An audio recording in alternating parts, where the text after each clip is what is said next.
Bom, vamos continuar, né? A gente tem agora a palestra Estimulação Elétrica Neuromuscular em Pacientes Críticos, projeto de pesquisa no HRTN, que é o Hospital Risoleto Tolentino Neves, e sua importância na prevenção da FAUT.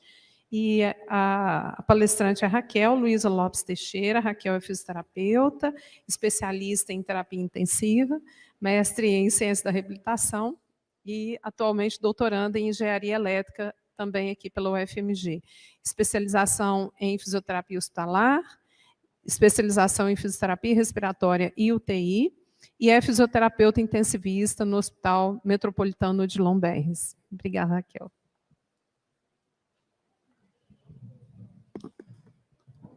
Boa tarde, pessoal, tudo bem?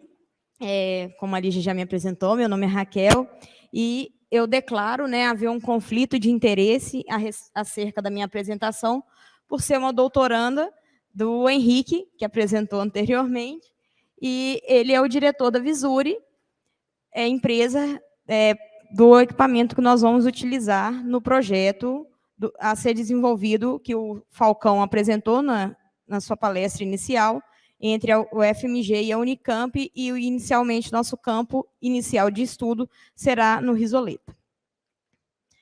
O nosso roteirinho aqui, bem básico, para vocês verem que a aula está acabando e não entrar em desespero.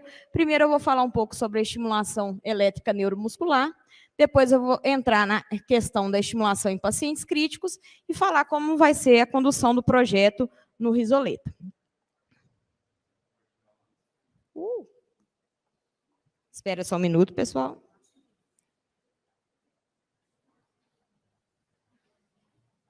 Senão não aparece.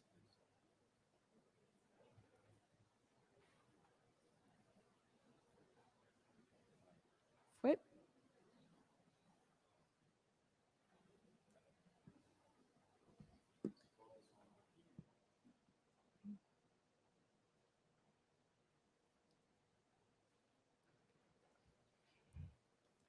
Então, eu vou voltar apenas no roteiro.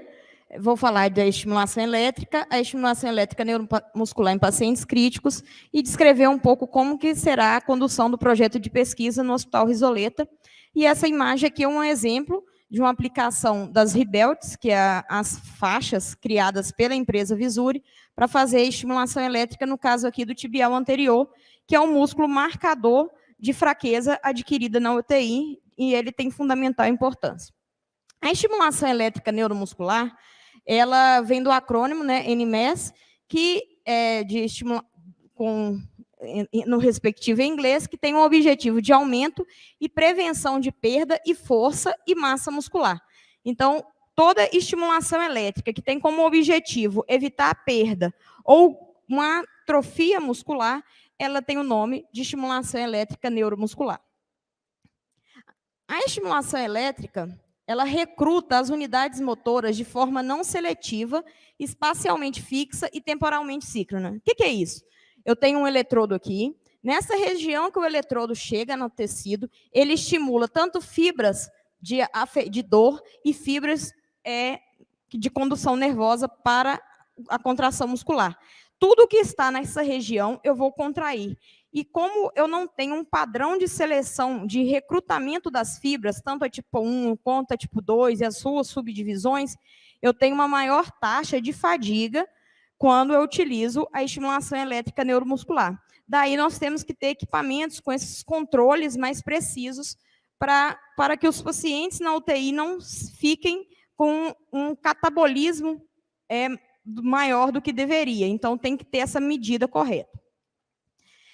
Um estudo recente do grupo do professor Paulo Eugênio, Francimar Ferrari, mostrou que uma grande barreira na utilização da eletroterapia na terapia intensiva é o conhecimento prévio de eletroterapia dos fisioterapeutas intensivistas. Então, só para fazer uma breve revisão aqui, para alinhar todo mundo, aqui é uma tela do Riquet, que ele apresenta o formato da onda. Como o Henrique falou, ela é uma onda bifásica verdadeira, que impede que o paciente tenha queimadura química decorrente da formação do polo negativo.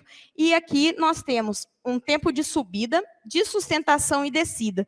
Por que é importante essa questão da subida? Porque eu quero uma contração grau 5, como o Henrique falou. Eu quero uma contração que recrute toda a fibra muscular.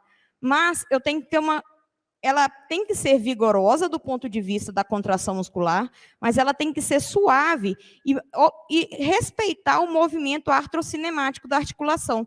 Daí a importância do tempo de subida e do tempo de descida, para que o movimento não ocorra brusco. Eu faço uma contração. Então, eu tenho um tempo que eu vou sincronizando para que o movimento fique mais harmônico possível. Além disso, nós temos outras propriedades aqui, que é a frequência, que é a diferença de tempo que aparece, né, ao longo do tempo, o estímulo, e a largura de pulso, que é essa diferença de uma fase para outra. Então, na hora que eu falar dos estudos, eu vou falar largura de pulso, frequência, então é para a gente conseguir visualizar. Eu coloquei essa tela aqui, que num exemplo dessa formatação do Riquet, ele tem um tempo de subida, um tempo de descida, a sustentação, que é o tempo do platô da contração, um tempo on e um tempo off, que é sempre importante ser acima 1:2, 1:3, para evitar a fadiga muscular, por essa estimulação ser mais favorável à fadiga. Então, eu não posso ter uma contração com um tempo on e um tempo off igual, porque eu vou fadigar o paciente. Se eu fadigo o paciente naquele dia, eu perco 24 horas, assim como no desmame, numa falência de desmame, ele tem que ficar 24 horas descansando. A largura de pulso, frequência e o número de estímulos. Isso é um exemplo da tela do modo expert que o Henrique falou e que tem as imagens para facilitar. Então, eu consigo visualizar o formato da minha corrente. A mortalidade, citando as brilhantes aulas do Paulo Eugênio, a mortalidade na terapia intensiva, por esse estudo de 2013, vem mostrando que a mortalidade caiu 59% em relação a isso. Então, como que a gente está entregando os pacientes? Os pacientes estão sobrevivendo mais, mas como que eles estão saindo da terapia intensiva? Essa é a grande preocupação. Como que a gente vai devolver um paciente que foi internado por uma exacerbação de uma doença pulmonar, que eu entrego para a família, ele cheio de lesões, numa cadeira de rodas, muito, muito fraco, né? Então, ele sobreviveu, mas e a qualidade de vida? Como que ele vai viver dali para frente? E a fraqueza adquirida na UTI, então, ela é decorrente dessa imobilidade severa, causando uma inflamação sistêmica e a fraqueza muscular, aumentando, né, as lesões por pressão, o número de infecções, tempo associado ao VM e, com isso, aumenta o tempo do internamento na UTI. Né? O músculo, por uma imagem tomográfica, ele vai perdendo massa, área de secção transversa, espessura, aumenta a sua ecointensidade, então ele vai sofrendo uma alteração tanto da sua força quanto da sua arquitetura, sendo substituído por outros tecidos que não muscular. Mas tem evidências para o uso da estimulação elétrica na UTI, citando um artigo do Profísio, tem uma linha, né, uma bibliométrica, que eu tenho evidências começando em 87, no ano que eu nasci, e até 2026, mas depois disso, tivemos mais evidências? Sim. Né? Então, esses estudos são evidências para o uso da estimulação elétrica na UTI, mas, ao longo do tempo, foram otimizando as tecnologias e as formas de se aplicação. Um estudo do Paulo Eugênio, de 2019, colaboradores, ele avaliou a estimulação elétrica em pacientes lesados medulares. Mentira, com trauma, né, traumatismos. E ele avaliou a questão de segurança, de aplicabilidade da terapia, de respostas musculares, tanto do teste de eletrodiagnóstico. A cronaximetria, que é uma medida da largura de pulso necessário para eu fazer uma estimulação com o dobro da REO base, que são propriedades da estimulação elétrica, ela se afeta ao longo do paciente. Igual o Henrique falou da largura de pulso, de 1.000, 10.000, tem um ponto de corte no teste de eletrodiagnóstico, que acima de 1.000, eu já represento uma desordem neuromuscular. Então, eu tenho esse ponto de corte que eu facilito no screening para os pacientes que serão indicados ou não a fazer o teste de eletroneuromiografia. mas eu consigo, a partir dessa dosagem adequada, eu consigo fazer uma estimulação mais precisa e personalizada. E aqui mostrou isso, que os pacientes, em relação aos dias de admissão, a cronaximetria do grupo controle subiu em relação ao grupo intervenção, manteve em relação ao grupo controle, ou seja, eu tive pacientes que desenvolveram mais desordens neuromusculares. E isso em relação ao tibial anterior e o reto femoral, e aí, o controle e a estimulação.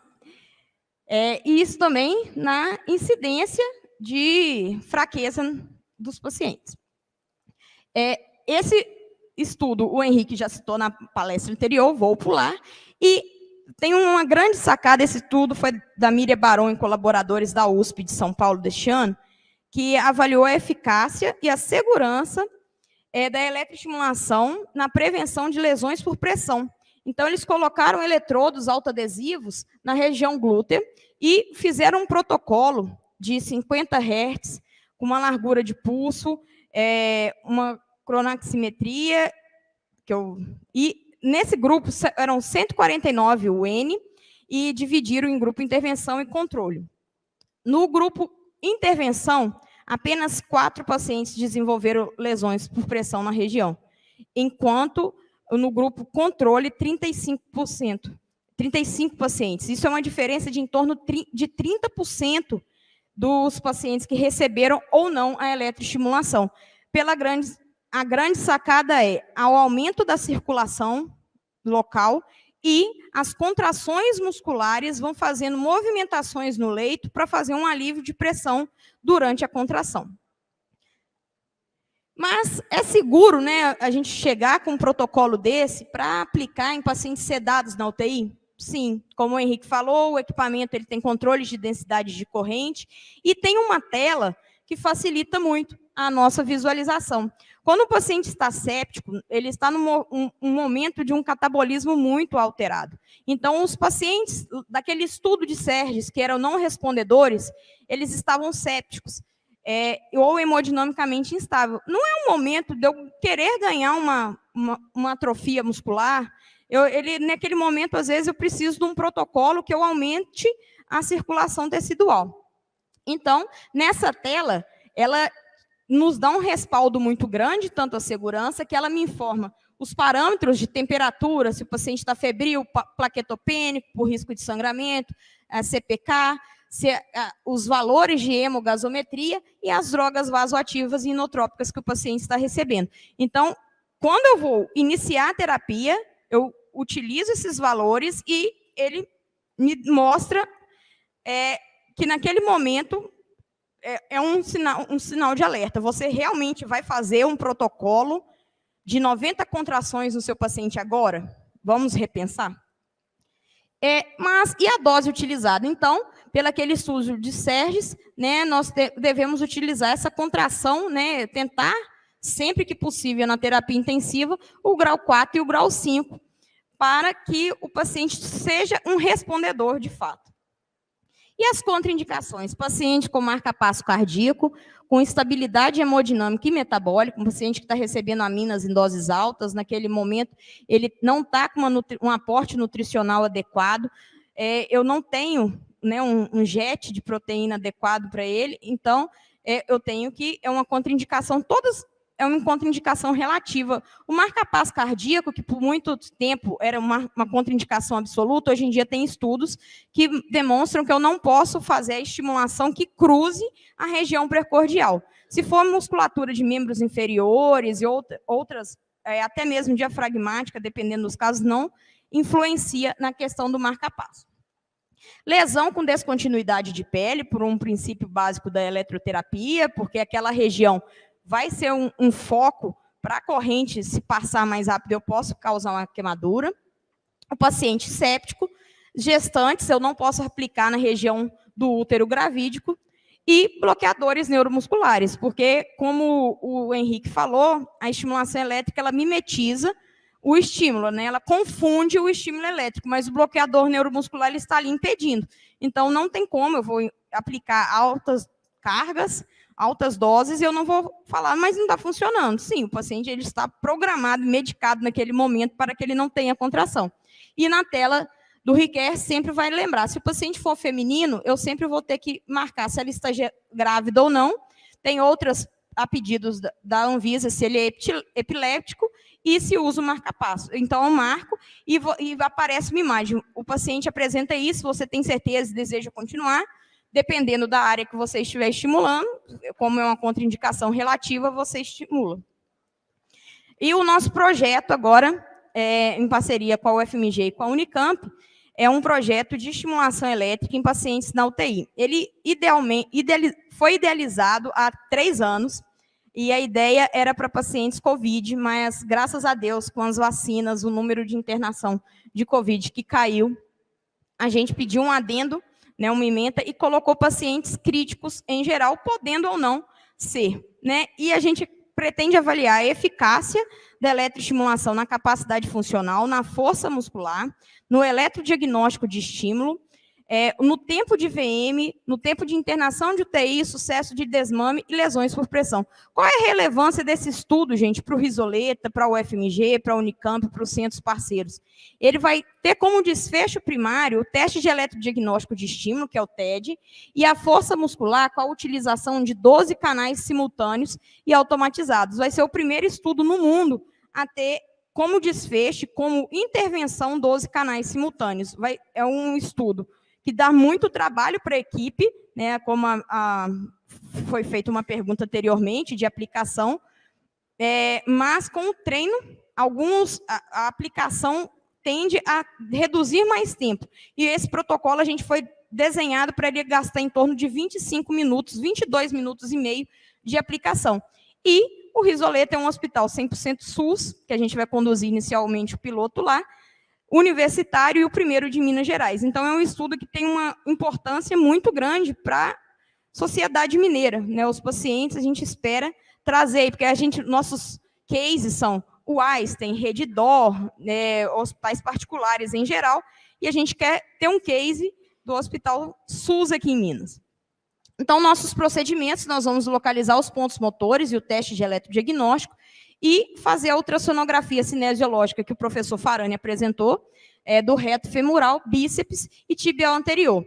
Quando o paciente estiver acordado e em condições de fazer os testes, né, volitivos de forma adequada, será feito o MRC, dinamometria, além de outros dados de prontuário, como aparecimento ou não de lesões por pressão, se estava recebendo a dieta naquele dia ou não. O nosso protocolo, então, são os 12 canais, com uma largura de pulso de 1000 microsegundos e uma frequência de 100, que é um protocolo que é de alta frequência e alta voltagem. Isso a gente acredita que vai fazer uma contração grau 5 nos pacientes com menores níveis de intensidade, porque a gente sabe que nas curvas intensidade e duração, quando eu aumento muito a intensidade, eu aproximo do estímulo das fibras nociceptivas, causando dor nos pacientes. A intensidade será personalizada para essa contração, 90 contrações, uma vez ao dia, de segunda a sexta-feira. Então, a equipe do Risoleta aqui presente, né, as meninas que vão compor a banca daqui a pouco, vão conviver conosco lá durante um bom tempo. E, obrigada. Tentei fazer... Obrigada, Raquel.